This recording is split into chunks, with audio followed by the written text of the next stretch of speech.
Today we are going to be introducing the Reacting to the Past active learning exercise, the game of the trial of Anne Hutchinson. We're going to kind of walk through and prepare you for everything that we need to do with this class. This will be the same as what we got addressed in class in the lecture, but will allow you an opportunity if you need to revisit any of the larger game concepts and what it is we're doing. This game introduces students to a past that is in some ways familiar. The game is set in Boston, Massachusetts, and the central text is the Bible. The arguments that are made are derived from the Bible and the history of the time, and really, and to a large extent as well, the history that was then a product of this time in 17th century Massachusetts. Students will all be assigned roles as Puritans, and students learn much by internalizing the ideas and, to some extent, the values, which are far different from those that they are overly familiar with. While we might have played a pilgrim in elementary school or call somebody a Puritan based upon a view on a particular issue, very few of us actually internalize what it is to be a Puritan, nor the larger worldview that's attached to it. Learning the difference between what it is to call somebody a Puritan and be a Puritan is not easy. The basic intellectual issue that bedeviled New England Puritans in the 1630s was that all mortals were stained by the notion of original sin, that sin committed by Adam and Eve, and as such, all people are damned to everlasting destruction, or at least they should be. No one could, by their own actions, deflect what God would have done if it wasn't for God's grace dispensed to just a select few. The question mattered both at a personal level as well as an emotional level and a level amongst the society, because if indeed we wanted to have a pure and holy society, how is it we do so with such sinful individuals who are all around us? Disagreements were common, primarily over the question of who is saved and who is damned, and who is the right one to judge who is saved and who is damned. After all, the Puritan Commonwealth was supposed to be a commonwealth of just the saved, and yet, even at the time, they knew there were damned amongst them. The trial of Anne Hutchinson constituted one of the most significant and volatile airings of this theological tension that existed in the Puritan mindset. Anne Hutchinson was herself a brilliant theological disputant. Her chief adversary was the governor, John Winthrop, and he was a leading figure in American Puritanism.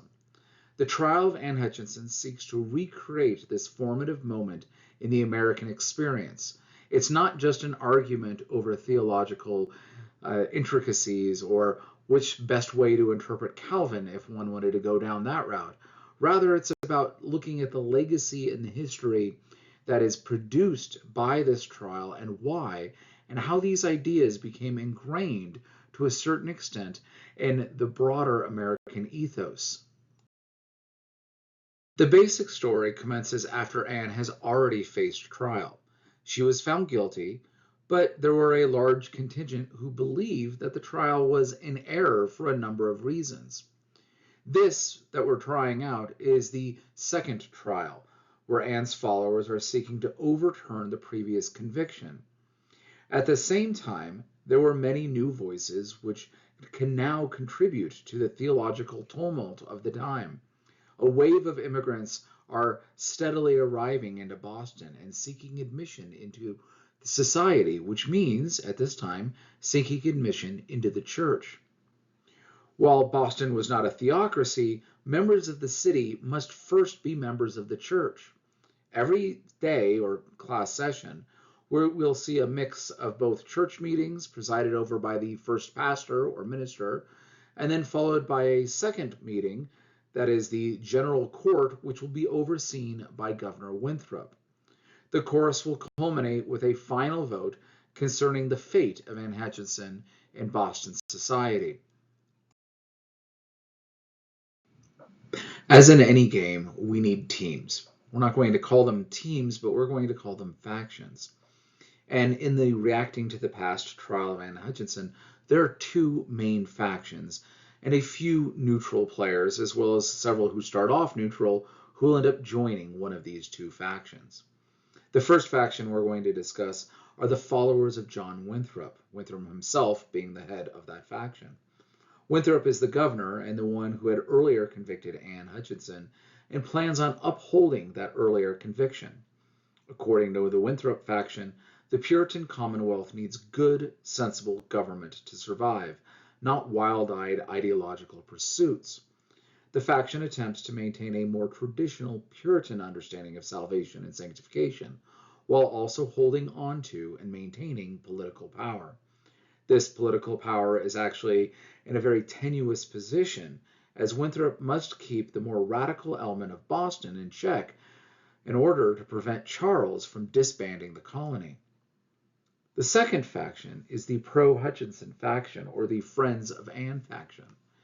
They are the ones who initiate the legal challenge, demonstrating why that original trial was wrong and that Anne Hutchinson's earlier conviction should be overturned. Despite what Winthrop says, the pro-Hutchinson faction actually cares deeply about the fate of Massachusetts Bay Colony. But they also believe that Anne understood the Bible. She also believes that looking at your good works to see that you are saved rather than at God is a very dangerous doctrine. This dangerous notion, from Anne's point of view, is what was maintained by the ministers in Boston.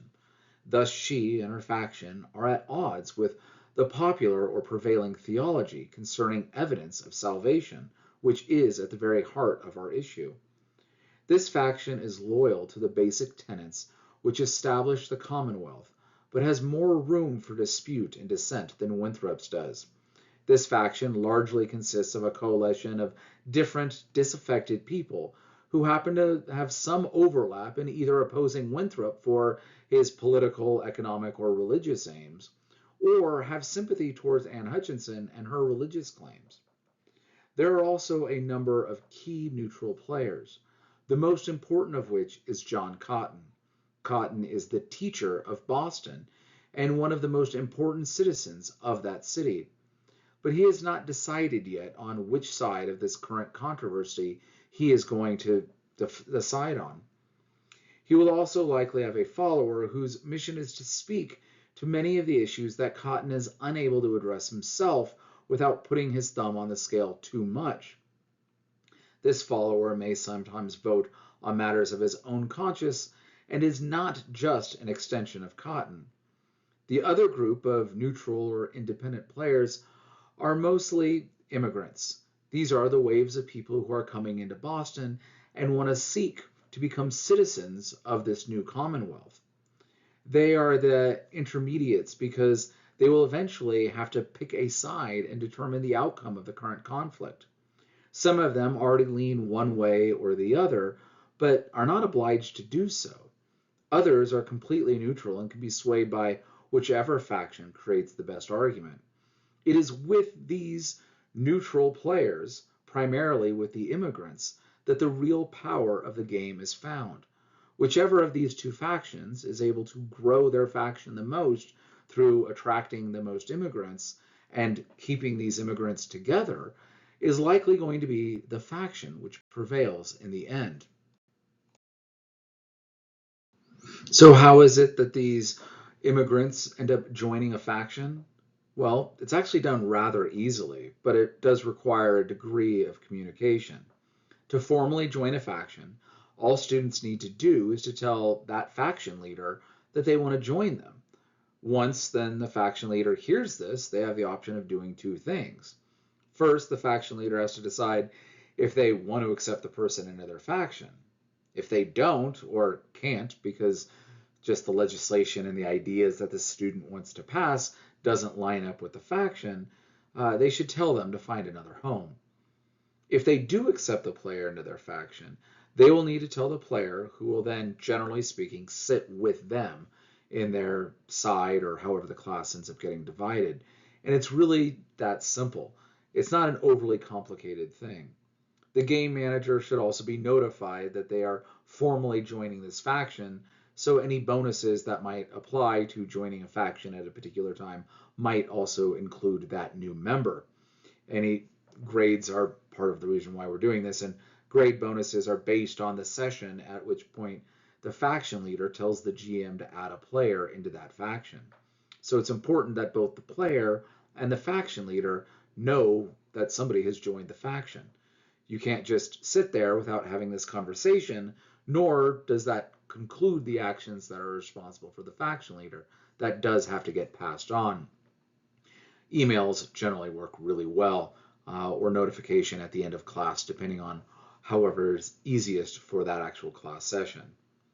An important note, any immigrant can join a faction even before they've been received into the membership of the church or even done anything yet. If they haven't given a speech yet, they can still join on day one if they happen to read their packet and say, this is where I want to go, and make a special pleading with that faction leader to do so. Even though at this point, not joining the church means that they wouldn't be a voting member quite yet and wouldn't add a lot of strength other than just assumed or presented strength to the overall game.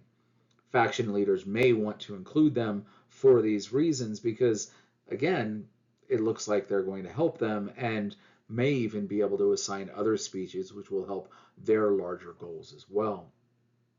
The first pastor may decide also that all non-church members must sit somewhere else if that is indeed the way that they want to run the show, but that the unadmitted immigrants can then join a faction and sit with them once it moves into the church business from that to the general court. Again, how this actually wants to look and the particular moves where somebody might sit is entirely up to how that particular class wants to work things out, including the instructions of the first pastor and Winthrop during their respective sessions that they are overseeing. As mentioned earlier, there is the possibility of receiving a grade bonus. You should look at your supplement packet, and possibly also your character packet might have this, about what are the victory conditions necessary for you and your faction. Also, what sort of bonuses and grades you get for passing certain legislation, what is your key legislation, and what are other things that you need to get passed along those ways. It lays out all of these specifics within there. The grade bonuses are not just for the Winthrop and Ann faction, but also do include individuals, depending on if you've passed certain legislation, as well as John Cotton and Cotton's followers, depending on their victory objectives getting met. So there's actually quite a large number of students who will end up receiving at least some degree of a grade bonus during this time.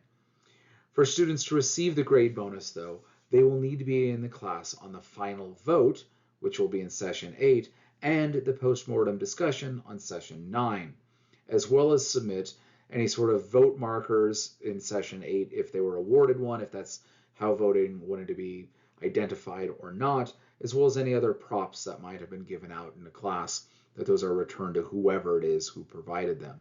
In other words, you came into the game and you're not taking something that you shouldn't, will prevent you from receiving your grade bonus, or if you weren't there at the very end, that's also going to keep you from getting that as well. The objective of this game is to better understand how religion relates to the structures of society.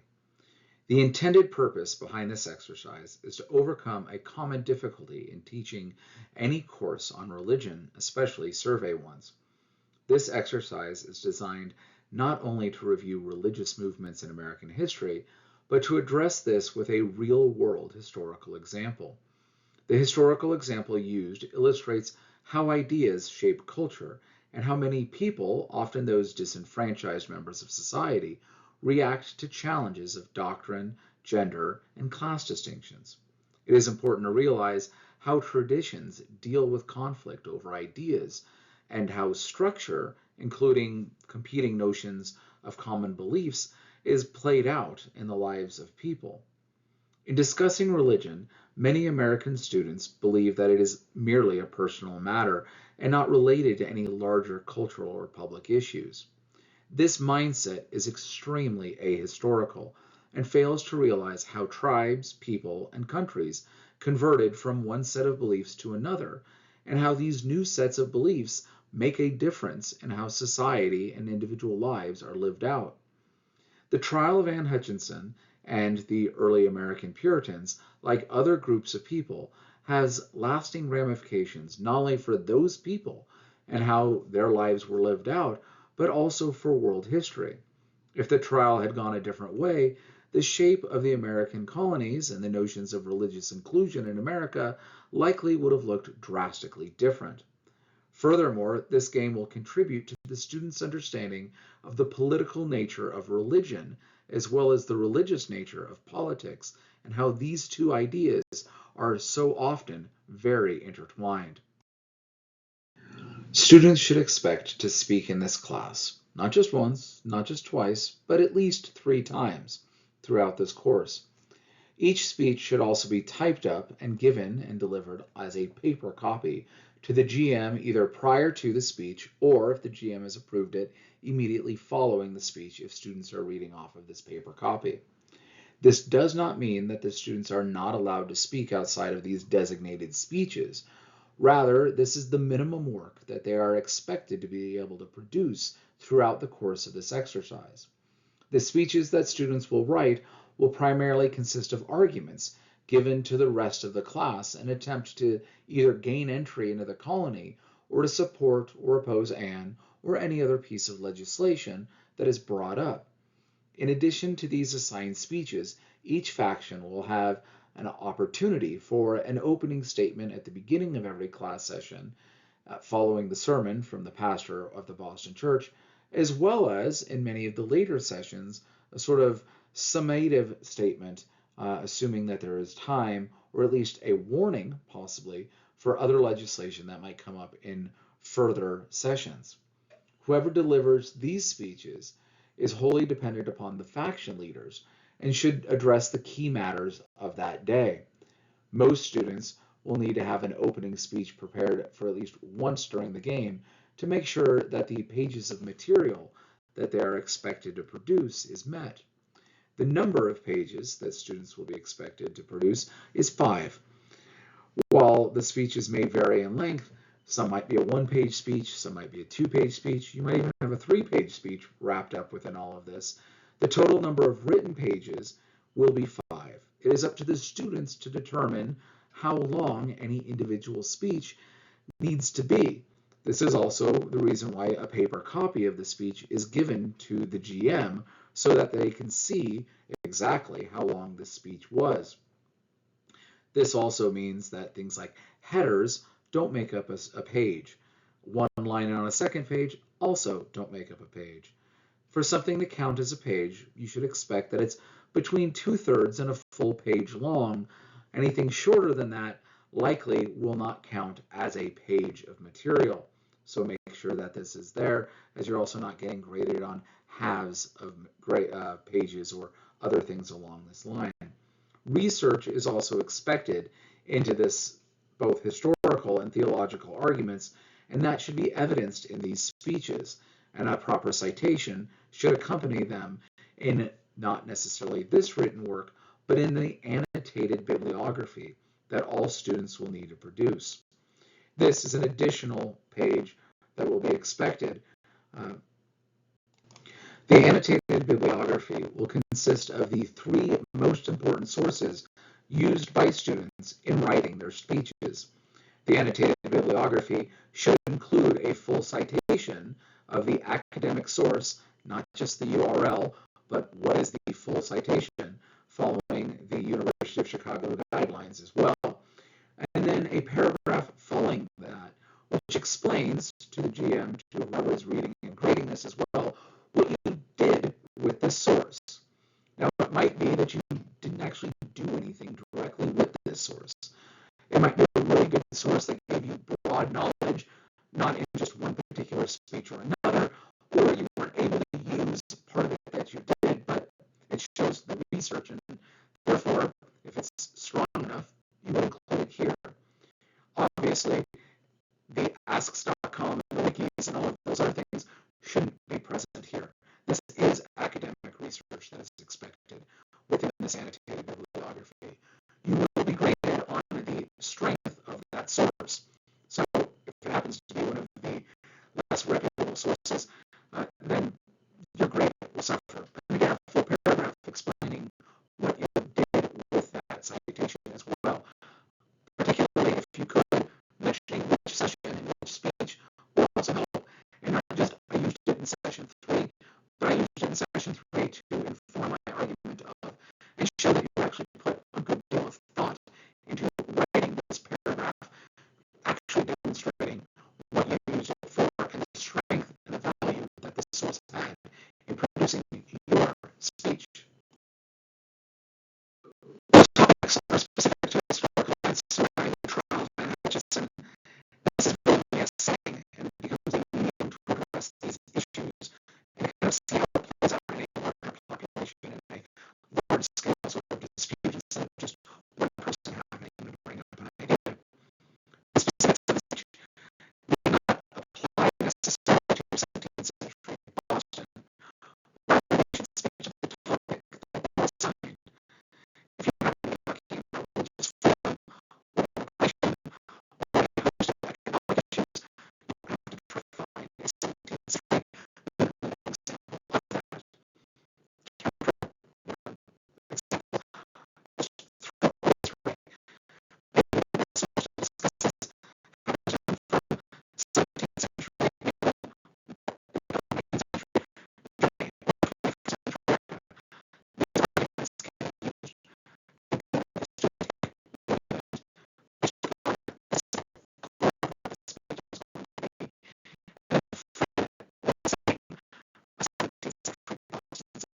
England or 19th century Germany or 21st century America. These arguments can be used to demonstrate which part this core of the speech is going to be and frame it with the same as 17th century Boston society. So counterfactuals are okay, but making conclusions of harm to historical situation, but don't have to destroy or remedy a Bostonian society. More research on historical topic conclude because of their influence of any of these issues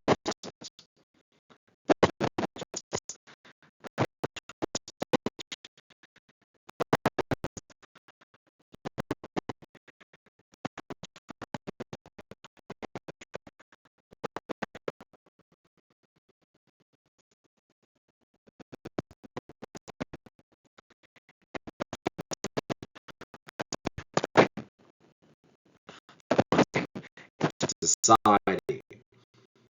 Rather, it's to help you understand these concepts and how they integrate themselves and apply themselves to societies. Specifically, we're using this as the setting to do so. This helps us facilitate and frame an understanding of larger issues. The aim of this course is not to make you a Puritan. In fact, that would not be the objective that I have in mind at all. The idea is for you to understand the intersection of religion and culture, and therefore these other arguments apply. As mentioned with the bonuses, there are victory objectives that apply not only to factions, but to students as well.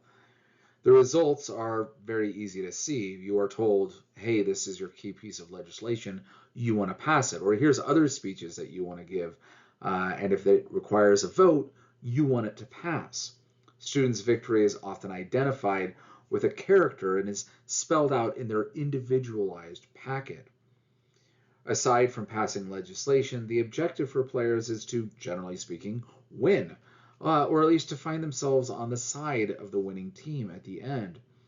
The game has these two major factions, as I addressed earlier, the Friends of Anne and the Winthrop faction. At the conclusion of the game, the class is going to vote what will happen with Anne. Simply put, whoever has the most votes wins. But things are not always that simple. In addition to having the most votes, there are other things to consider. Every side has secondary objectives and conditions that are placed upon them, and their victory is a bit more complicated than just having the most votes. Additionally, there are different conditions for major characters that need to be looked at and studied under their victory conditions in their game packet. This brings us to another important point. You have more than one packet, right? There is the game book, which you purchase, that walks through the entire game, but then there's also the student supplement packet that was provided to you by your instructor. As a general rule, whatever the supplement packet says is what's going to apply. Why? Because this is what your instructor is asking you to do. Same thing with your student packet. If your student packet tells you to do something, that is what you need to do. There's more than one packet and more than one place where you might get some conflicting information. It's important to note that the student supplement packet has a different schedule of classes than the game booklet does. The schedule of classes and what's going to be addressed you need to pay attention is in the student supplement packet. That's what has this information. It always same applies for assignments and grades. This is how you're going to see it because, again, this is how your particular instructor is grading you on these events. There's other things that are very helpful in the student book, such as historical background and some of the appendices, but these may or may not be necessary for your individual speech. The first thing you should look at is your individual game packet with your player and that information, as well as then the supplement packet. And then finally, to help fill things out a little bit more, the game booklet that was provided for you. So this doesn't necessarily make everything easy to understand, but it is a good introduction to the game. It's giving you the storyline and largely how you're going to get graded and certain requirements of what's going to be done. In further game prep sessions, we will talk about what the factions are in your particular role a little bit more and how to get ready for that, as well as some key concepts that are necessary for understanding and living in a Puritan society.